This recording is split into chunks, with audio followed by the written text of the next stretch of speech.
Genesis 2. Thus the heavens and the earth and all the host of them were finished. And on the seventh day God ended his work which he had done, and he rested on the seventh day from all his work which he had done. Then God blessed the seventh day and sanctified it, because in it he rested from all his work which God had created and made. This is the history of the heavens and the earth when they were created. In the day that the Lord God made the earth and the heavens, before any plant of the field was in the earth, and before any herb of the field had grown. For the Lord God had not caused it to rain on the earth, and there was no man to till the ground. But a mist went up from the earth, and watered the whole face of the ground. And the Lord God formed man of the dust of the ground, and breathed into his nostrils the breath of life, and man became a living being. The Lord God planted a garden eastward in Eden, and there he put the man whom he had formed. And out of the ground the Lord God made every tree grow that is pleasant to the sight and good for food.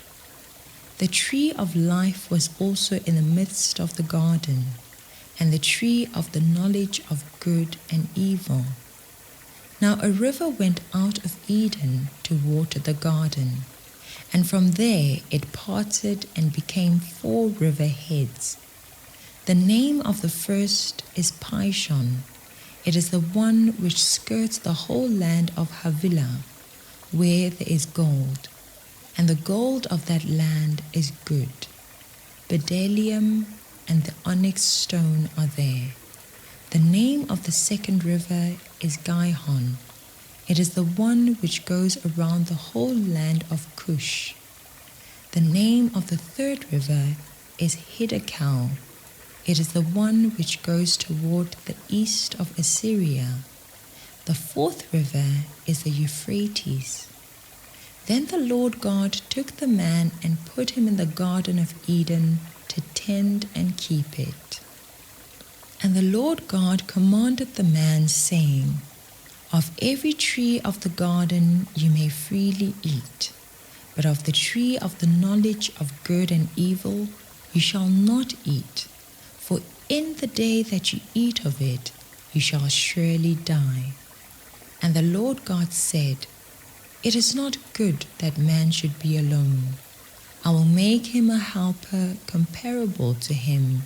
Out of the ground the Lord God formed every beast of the field and every bird of the air, and brought them to Adam to see what he would call them. And whatever Adam called each living creature, that was its name.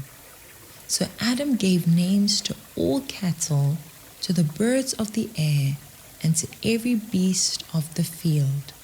But for Adam there was not found a helper comparable to him.